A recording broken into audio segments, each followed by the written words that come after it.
26 мая по всей стране проходят праймерис. В Ингушетии для голосования открыты 12 участков. Строительство школы в центре Насыркурта обсудили на прошедшем сходе граждан.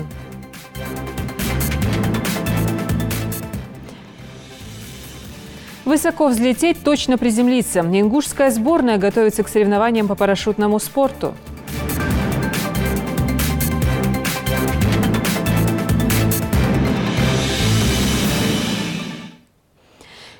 Добрый вечер, это новости 24. Сегодня единый день предварительного голосования. В Магасе, Малгобеке, Карабулаке, Назране и селении Кажево единороссы отбирают самых достойных кандидатов от своей партии путем всенародного голосования. В списке участников предварительного голосования по отбору кандидатур для дальнейшего выдвижения от партии в депутаты заявлено 164 человека. Среди них как действующие депутаты, так и новые люди в политике, молодежь. Репортаж Ридат Халухоевой. По регламенту ровно в 8:00 свои двери по всей Ингушетии открыли 12 счетных участков. Только в одном Малгобеке их разместилось 4. Голосовать сюда пришли те, кто не безразличен к тому, кто будет представлять их интересы. Более 40 кандидатов и столько же предвыборных программ. Желающих войти в состав депутатского корпуса горсовета города Воинской Славы оказалось немало. Выбирая будущих членов органа местного самоуправления, избиратели определят по-настоящему народных кандидатов. Я голосую за нашего директора Аушева Магомеда Мусоровича, потому что он активный. Можно за него голосовать. Процедура проведения предварительного голосования практически идентична всем знакомым и привычным выборам. Принять участие в ней может любой гражданин страны, обладающий правом голоса. Но стоит узнать заранее, где расположена ваша счетная комиссия. Для этого достаточно зайти на сайт партии и ввести адрес проживания. Важно, что голосовать можно только по месту прописки. Особенность в том, что это рейтинговое голосование. Каждый избиратель может поддержать любое количество кандидатов. Те же бюллетени, те же галочки, да. Люди идут с настроением, голосуют сегодня. Горожане с утра с большой охотой вышли и голосуют.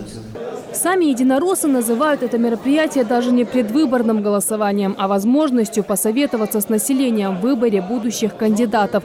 Всего для участия в праймерис в Ингушетии зарегистрировано 585 кандидатов, 148 из них младше 35 лет. В голосовании наравне участвуют как опытные партийцы, так и новички. Абсолютно все они обязаны были заявить о своей программе на дебатах, не иметь проблем с законом и черных пятен в биографии. Строгие правила, которые, по словам секретаря местного отделения партии Усмана Ивлоева, помогут создать действительно сильную политическую сборную. Абсолютно большинство является членом партии, в которой мы принимали там в течение ряда лет. И мы знаем всю их биографию, на что они способны, и их программы в том числе. И есть такие сильные личности, есть люди, которые имеют авторитет в обществе, наработанные годами.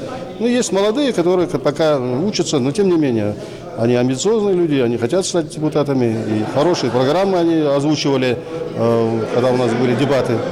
Мы надеемся, что все-таки избиратель в первую очередь изберет достойно. Беслан Зейтов – один из претендентов в партийный список на выборы в горсовет Малгобека, директор Центра туризма и краеведения Малгобекского района. Всю сознательную жизнь проработал в сфере образования и культуры. Сейчас, будучи куратором поискового движения, занимается патриотическим воспитанием молодежи. Для меня воспитание молодежи в духе патриотизма – это основная цель. И как профессиональная моя работа, и как моя внутренняя составляющая. И если я буду выдвинут в кандидаты от партии «Единая Россия», моя программа будет составлять в основном это патриотическое воспитание молодежи. Будет это через поисковое движение или через другие общественные организации, которые занимаются молодежью. Ну, в тесном взаимодействии с теми, кто работает с молодежью. Поддержать своего наставника и поставить галочки в бюллетенях пришли сегодня юные поисковики. Если кто-то заслуживает это место, то именно он, потому что он может развить подрастающее поколение нашей Ингушетии во всех сферах их деятельности и сможет сделать все, чтобы наше подрастающее поколение было правильным и хорошим. Самых достойных кандидатов от своей партии путем всенародного голосования сегодня выбирают и в Магасе, Карабулаке, Назране и в сельском поселении Икажево. Столица республики. Счетный участок разместился в образовательном учреждении лицей-детский сад. Одним из участников сегодняшнего предварительного голосования на нем стал глава республики Юнусбек Евкуров. Прошу. Площадчик активно все работали.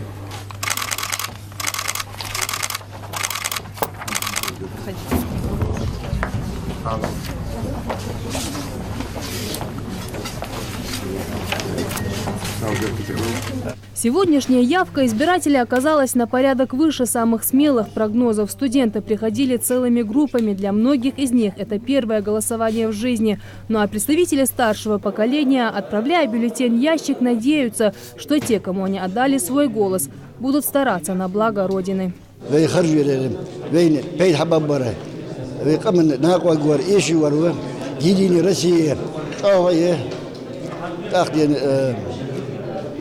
Россия лидеры, так вейн أتوخبل بهم Россия чудо مدينة أتوخبل ويا حديد دا بركتي بوبي 10 كتير ده هنا دا حاجة بوا ديبوتش دا ديك البوبي بركتي خلبين دا خديك الدولبي دا برتع بوبي دا ديك شمد إحنا يزدولبي. Счетные участки будут работать до 8 часов вечера. Проголосовать за кандидатов может любой житель республики, обладающий избирательным правом. Результаты обнародуют через пару дней. Кандидаты, получившие максимальное количество голосов, будут представлять партию на предстоящих осенних выборах. Жарадат Хулухоева, Ахмед Гандаров, Новости 24. В Ингушетии накануне из-за шквалистого ветра с порывами до 25 метров в секунду и сильного ливня были нарушены линии электропередач. Сотрудников Ингушэнерго перевели на особый режим работы. Несмотря на сложные погодные условия, энергетики прилагали максимум усилий для того, чтобы в кратчайшие сроки вернуть свет в дом каждого жителя региона. Задействовано более 15 бригад, 45 специалистов и 10 единиц техники филиала. В МЧС отметили, что несмотря на пронесшийся ураганный ветер, пострадавших нет. Все социально значимые объекты также не пострадали. Большая часть республики прошли дожди, усиление ветра, со слов Ингушского гидрометцентра, до 22 метров в секунду. В основном это все населенные пункты района, кроме Малгобекского района. Больше всего проблемы вопросы возникли из-за отключения электроснабжения в связи с сильным ветром. Это в Сунжском районе и Назранском районе. В связи с этим вчера до полуночи работали оперативные группы Главного управления ЦУКСа, а также аварийные бригады МРСК. До 23:50 минут проведена работа, и 23:50 было подключены все населенные пункты электроснабжения. Кроме этого, в оперативную дежурную смену поступило 6 звонков о повреждении кровли в 6 домовладениях. Все они в сельском поселении Аль-Юрт. Из них в 5 домовладениях это частичное разрушение кровли, и одно домовладение это разрушение кровли и частичное разрушение стен летнего навеса. На месте выезжала оперативная группа ЦУКСа, то есть наша Центр управления кризисной ситуацией, совместно с рабочей группой администрации населенного пункта. Проведена работа, утверждена информация, видео, фотоматериал имеется у нас в наличии, в настоящее время у нас находится на контроле. Данный прогноз сохраняется. На сегодняшние сутки и до конца завтрашних суток сохраняется прогноз. Это усиление ветра до 25 метров в секунду, сильные осадки в виде дождей, возможно град. Кроме этого, возможно подъем уровня рек. Это 3 основных главных рек в республике. Это Арамхи, Аса, Сунжа. Вчера и в настоящее время уровень рек у нас в норме, стабилизировалась, уровень не поднимается. Для этого у нас имеется оперативная группа, которая ведут мониторинг по всем этим рекам. Это оперативная группа пожарно-спасательных гарнизонов на территориях. Кроме этого, общий контроль вот этих групп ведет оперативная группа Центра управления в кризисной ситуации, непосредственно наша группа. Как мы с вами видим, картина сзади нас, это вся информация выкладывается туда. Каждый специалист видит эту информацию и отрабатывает соответствующие документы при необходимости. Все вопросы, связанные с проведением работы и подачей напряжения в сеть, потребителям можно задать, позвонив на горячую линию МРСК Северного Кавказа. По телефону 8 800 775 91 12. Звонок бесплатный. Операторы контакт-центра работают в круглосуточном режиме.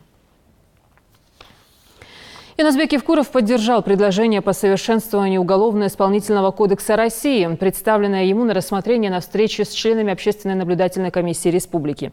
Речь идет о рассмотрении возможности запрета отправки осужденных в удаленные от их места жительства регионы, то есть определение осужденных в исправительные учреждения на территории близлежащих регионов, если в них есть свободные места. Ирина Цычуева расскажет об этом.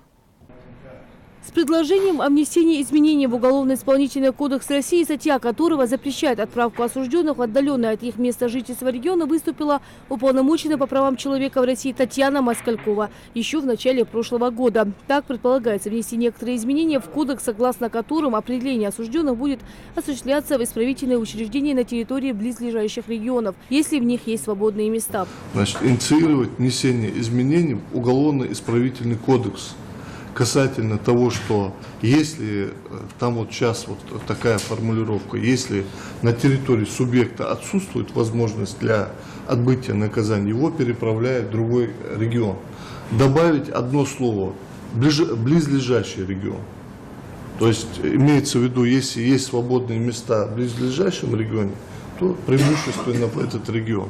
Если нет этих, значит, мест, то, соответственно, там подальше, но чтобы вот этот вот момент, значит, наши законодатели учли. Инозбек Евкуров поддержал инициативу омбудсмена и рекомендовал провести работу по его представлению в формате гражданской законодательной инициативы парламентариям республики. Если направить там отбывать наказание в Чечню или в Махачкалу там, или в Осетию, или в Кабардино-Балкарию там, или в Ставрополь, то это людям, родственникам будет комфортнее. Да. И в этом ничего такого плохого нет. Давайте тогда проработайте, пускай законодательные инициативы выйдут. Джамбулат Аздоев на совещании также отметил, что основной объем заявлений, полученных в 2018 году от лиц, находящихся под стражей в других регионах России или от их родственников, касается оказания содействия при переводе в учреждения, которые расположены на территории СКФО. Еще один момент, который я хотел бы отметить, с вашего позволения, это то, что вот, одно из, значит, таких вот обращений, категорий обращений, которые поступают, это имеется в виду из-за пределов Республики Ингушетия, это то, что жалобы идут на затруднение в отправлении религиозных обрядов, постов, отсутствие халяльной пищи. Вот, на этот счет я выступал в конце апреля, у нас было заседание координационное, Совет региональных уполномоченных в Астрахани. И, значит, одно из моих предложений было посвятить отдельный горсовет именно вот этим вопросам. Но не именно чисто халяльной пищи, потому что у нас разные конфессии в стране. И я обращался, если вы помните, в начале вот, работы, вот вы тогда давали поручение проработать этот вопрос, но я направлял предложение на федеральный уровень, тогда продолжение не получил. Но тема актуальна. Значит, я направлял запросы в муфтият, направлял запросы в центральную, значит, православную церковь и главный, значит, раввинат России. Раз у нас 3 конфессии, то есть, значит, православная пища, которая дозволена, есть халяльная пища, есть кошерная пища. Поэтому и надо сказать, что каждый из конфессий, вот, они горячо поддержали и приветствовали вот подход. Но вот этот вопрос, он до сих пор, значит, находится вот в такой стадии, как говорится. И решили мы одно из заседаний Горсовета региональных уполномоченных Российской Федерации посвятить вот этому вопросу. Данная инициатива также получила одобрительный отклик главы республики. Инозбек Евкуров отметил, что положительное решение по этому вопросу не только позволит выполнять религиозные обязательства, но и даст положительный результат в вопросе духовно-нравственного воспитания осужденных. Это тоже профилактика, это воспитательный характер в том числе, потому что если так не хотят, но через Всевышнего могут услышать. Поэтому места молельные, там, места заключения, чтобы они были. Ну, сейчас правило общее диктует это. И здесь ничего в этом нет сверхъестественного. В том числе месяц Рамадан, не то, что там человек когда захотел, а вот именно месяц Рамадан менять режим питания для тех, кто держит пост. Так же, как и для православных, которые находятся в местах заключения, чтобы у них была постная пища, чтобы они могли... То есть здесь, конечно, надо с различными конфессиями совместно выходить вот именно по религиозной теме. Не только мусульмане, но и все конфессии должны выходить. Надо просто проработать с нашим помощником. Надо отработать там в многих местах там, с конфессиями. И я думаю, что власти пошли бы на это. Потому что есть период там поста, и уважение друг к другу у заключенных было бы там совершенно другое отношение. Ну и воспитание через это тоже. То есть закладывать здесь все-таки систему профилактики, не просто там создать условия, а профилактику закладывать. Участники совета также сошлись во мнении, что решение проблем, возникающих на основе этнической и религиозной почвы, главным всегда должно быть слаженное взаимодействие органов власти, гражданского общества, религиозных общин и конфессий. Рина Сычоева, Новости 24.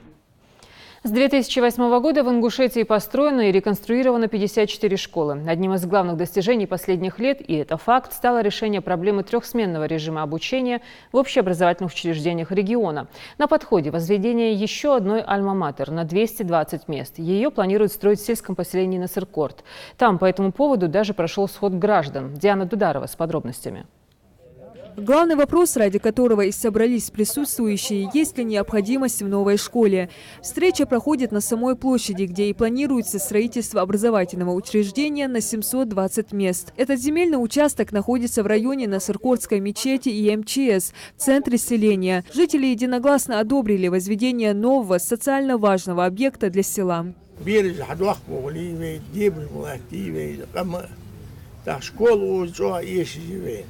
هني شكول وس خلشة بير عقل ديال شاتيه وأهدوس هاد مجاسي مشين سوا بيز دبق بيز عيد مجاسي يلا شبوال بيز مجاسي مشين ليلي يجي وقوز قال شكول خاص وز ملوا وز تحن شكول تقبوش دخنه باخوس. В селении до сих пор остается незакрытая проблема 3- и 2-сменки.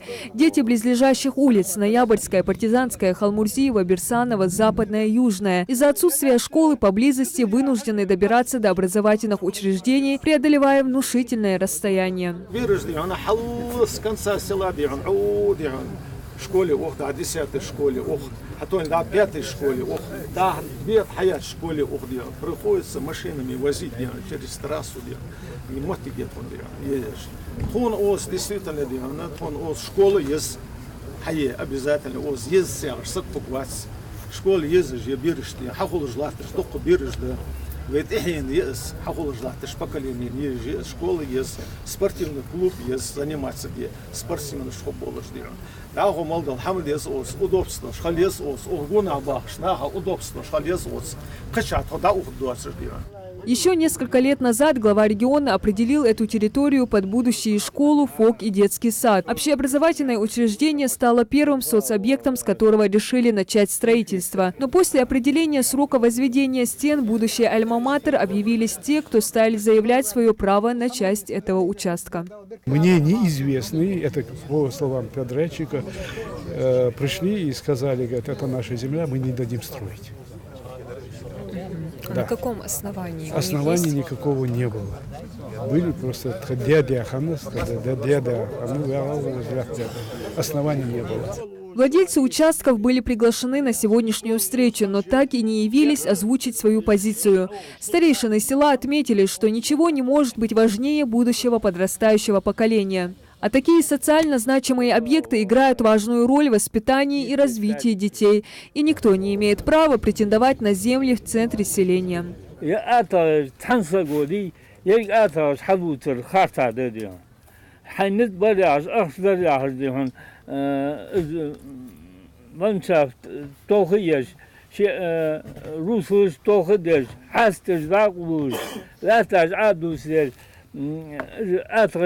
حالوتش والله بيسبرزلنا ديهم وذا الحالات حنحكي نت دا بو حبو خاطر ويورت اسمه هم تدرج يمو هم بين بولش هم دير يد حديد يد ساعة خوخي ساعة أوشنا ساعة كولي بو تومخي بيرد غزين يام بتخيم يورت ناخدو ويورت ما نسا يمتك ما مشي ما خوش مدي يمتك يروي خارسا بقى يويتي وناخد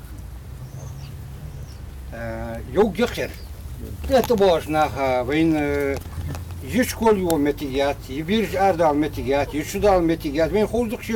Отсутствие заявителей о праве собственности на земельные участки не помешало собравшимся обсудить строительство школы. Здесь же присутствует и подрядчик, который рассказал о плане возведения объекта. Еще 2 недели назад при попытке начать строительство им помешала группа лиц, которые заявили о незаконности проведения работы якобы на их землях. После урегулирования этого вопроса администрации села подрядчик заявил о готовности приступить к стройке уже сегодня.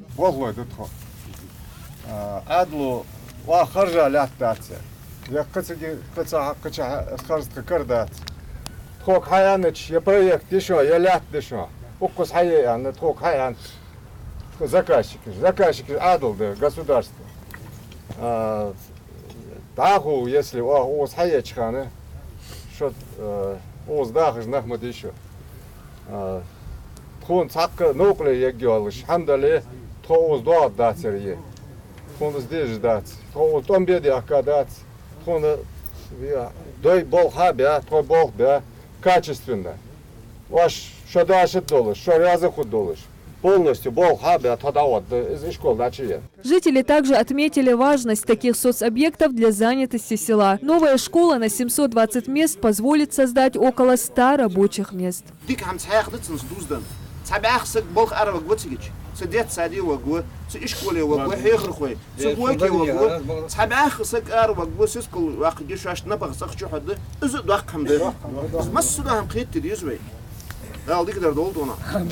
Здесь же поговорили о благоустройстве близлежащей территории, прокладка дороги, тротуаров и освещения. Без этих условий добираться до новой школы будет проблематично. Все эти работы подрядчик обязался провести за свой счет. Также жители, пользуясь случаем, попросили у местных властей построить в этом же районе бассейн для детей. Диана Дударова, Исрапил Чахкиев, Новости 24. Рамадан – это время не только воздержания от пищи, духовного очищения, но и совершения благих дел. Каждый день из разных уголков республики поступает информация о проведении благотворительных акций, цель которых – помочь нуждающимся. Одной из таких стала акция «Месяц чистых дел», запущенная главой республики. На этот раз оказали помощь семье из селения Сагапши. Этого дня Сычоевы ждали очень долго. Многодетной семье приходится жить в небольшом вагончике. Если в теплое время года жизнь еще терпима, то зимой в таких условиях жить непросто. Из-за слабого отопления дети часто болеют, поэтому все накопленные средства пошли на строительство нового жилья. Мы 2 года назад построили этот дом и дальше не были в состоянии достроить. И нам мой родственник обратился, чтобы мне помогли, президенту. И вот сейчас привезли нам лес, чтобы поставить крышу над домом. В такой тяжелой жизненной ситуации трудно вести строительные работы. Денег хватило только на возведение стен. На кровлю средств уже не хватает. Но мир не без добрых людей, тем более в этот священный месяц, когда любая помощь, оказанная нуждающимся, будет удвоена. Сотрудники Минстроя решили не оставаться в стороне и оказать поддержку еще одной семье в нашем регионе. В рамках акции «Чистых дел» по поручению правительства Министерством строительства была оказана помощь семье Сычоева Адама строительными материалами. Это пиломатериалы в количестве 8 кубов. Данная семья не могла завершить устройство кровли своими силами. Но по получению этих строительных материалов, я думаю, они завершат эти работы. Делать добро всегда приятно. Помощь нуждающимся и добровольные пожертвования всегда входили в основу ислама. А такие поступки заставляют еще больше гордиться нашими жителями. Я хочу сказать в первую очередь нашему президенту, тому, кто оказал эту помощь, тому, кто участвовал в этом. Большое вам спасибо. Сычуевы планируют продолжить строительство уже после праздников, а сама акция «Месяц чистых дел» продолжится до конца священного месяца. Присоединиться может каждый желающий, главное желание помочь. Идрис Ижиев, Магомед Шаухалов, Новости 24. С 1 по 2 июня этого года в Ингушетии пройдут 8-е по счету международные соревнования по парашютному спорту на точность приземления. Уже по традиции в них примут участие экстремалы из более чем 10 стран мира и 15 субъектов России. Наш регион на этом шоу высокого полета представит юниорская сборная в составе 10 человек. Ингушские парашютисты проводят тренировочные сборы. Репортаж Микаила Тангиева. Скайдайверы, небесные экстремалы, охотники за адреналином. Как только не называют себя эти бесстрашные покорители воздушного пространства. Тагир Ревлой вот уже почти год увлекается прыжками с парашютом. В ряды парашютистов он попал по совету своего друга. За такой короткий промежуток времени он довольно хорошо усвоил технику приземления и на предстоящих соревнованиях рассчитывает показать все свое мастерство широкой публике.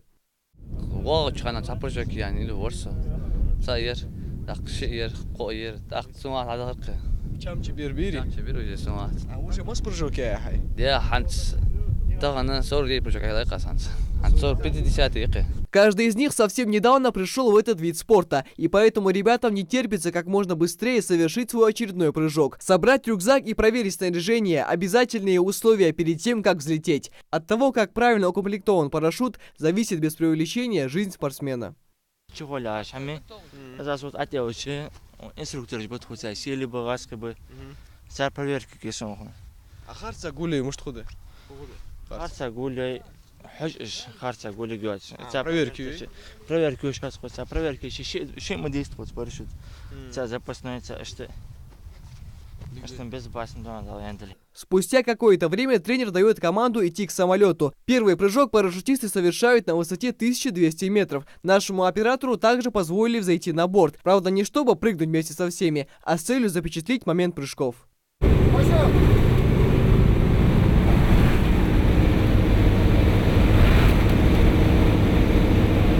А на земле можно увидеть, как первая тройка парашютистов плавно пикирует к заданной точке. Цель – попасть в центр синего квадрата. Хизиру Баркинхоеву почти удалось выполнить эту задачу, но приземлиться правильно помешал сильный ветер.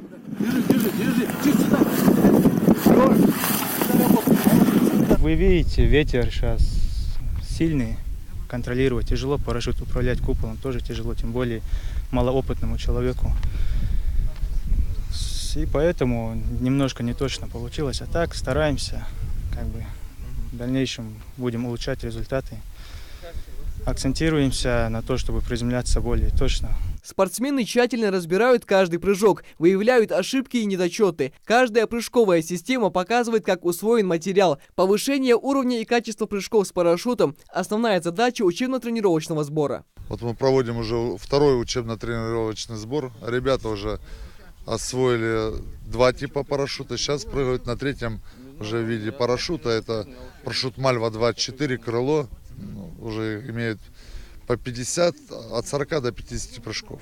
За сегодняшний день каждый спортсмен выполнил порядка 5 прыжков с парашютом в условиях сильного ветра, когда требуется показать высокий уровень подготовки и умение грамотно управлять своим парашютом. Ребята по меркам парашютного спорта еще новички, и у них за плечами, в отличие от профессионалов, нет нескольких тысяч прыжков. Но самое главное – это азарт и желание совершенствоваться, уверены организаторы. В данном этапе мы занимаемся подготовкой именно спортсменов наших, потому что нам поставлена такая задача, мы ее выполнили.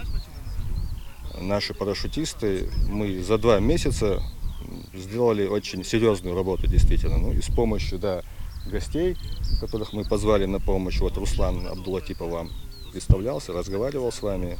Он специалист высшего класса, Дедов Виктор Викторович. С помощью этих ребят, конечно, мы сделали серьезную работу. И на данном этапе наши спортсмены уже встали, как это говорится, на крыло. Международные соревнования по парашютному спорту стартуют здесь ровно через неделю. Более 50 участников со всего мира смогут почувствовать адреналин в небе над Ингушетией и будут состязаться в прыжках с парашютом на точность приземления. Подготовка на пути к первому месту, как видно, идет полным ходом, а нам остается только пожелать ингушским спортсменам безопасных раскрытий, точных приземлений и чистого неба над головой. Микаил Тангиев, Магомед Аскиев, Новости 24. В Назрани до конца 2020 года завершится работа по благоустройству пруда в рамках нацпроекта «Экология». На эти цели из федерального бюджета республики выделят более 152 миллионов рублей. Строителям предстоят работы по выемке донных отложений. Также у берегов планируется высадить многолетние травы для того, чтобы после ливней и таяния снега в пруд не затекала загрязненная вода. Более того, в рамках поручения главы Ингушетии мэрия Назрани разработает дизайнерские проекты по благоустройству пруда и прилегающей территории. Отмечу, что нацпроект «Экология» рассчитан до 2024 года. На его реализацию планируется направить порядка 4 миллиардов рублей. В Театре юного зрителя с успехом прошел спектакль «Сестрица Аленушка и братец Иванушка». Это интересная, поучительная история о непослушном братце и работящей сестре. О возможных опасностях, которые таит окружающий мир. Все это пришлось по вкусу маленьким ценителям народного фольклора. Репортаж нашего корреспондента.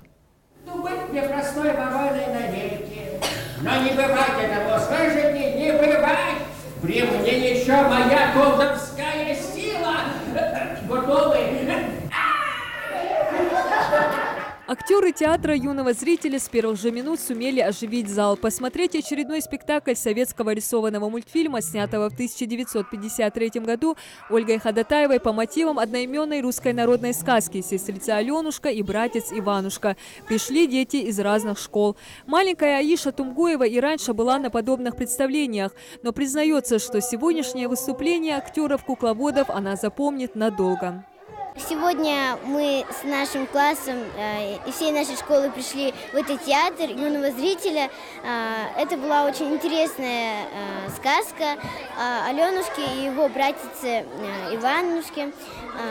Эту сказку, когда мы увидели с моими одноклассниками, нам очень понравились эти эмоции. Артисты, они очень постарались этой сказкой.